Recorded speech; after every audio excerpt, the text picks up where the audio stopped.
Everybody, today we're going to talk about 5 tips for onboarding new clients.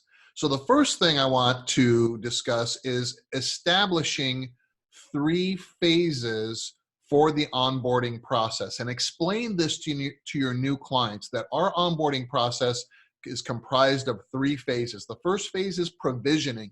This is where we deploy all of our agents. We set the client up in our PSA and RMM tools, and our accounting systems, and our VoIP systems if we're doing screen pops when they call in, that kind of thing, as well as bringing their environment up to your minimum network standard for service. The next thing that we want to do is understand and let the client know that we will be providing service on a best effort basis until go live. So we're going to do provisioning is the first phase, training is the second phase, and go live is the third phase. So I kind of had to back up there. So those are the 3 phases: provisioning, training, and go live. And I'll get into those a little bit more specifically in a minute.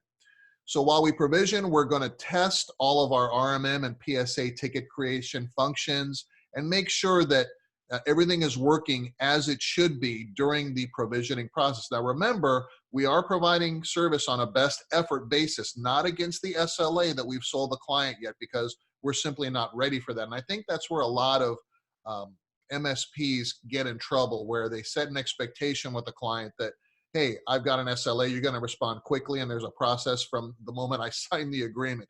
That's simply impossible to fulfill. So when we let the client know that there's a process that we go through, it's 3 phases, we'll provide best effort basis, we'll provision first, right? Then once provisioning is done and tested, the next phase is training. Now, this doesn't mean just training the end users and the client on how to open tickets and their SLA based upon ticket type and severity and impact. Of course, that's part of it. But really, we're going to train our internal teams first. So we're going to train our internal service desk, NOC team. Now, if we've outsourced some of those components to a third-party NOC or third-party service desk that's managing those level 1 and level 2 tickets before they escalate back to our team, then we've got to make sure that they're trained on the infrastructure, on the VIPs, on the SLA and response time, along with our team.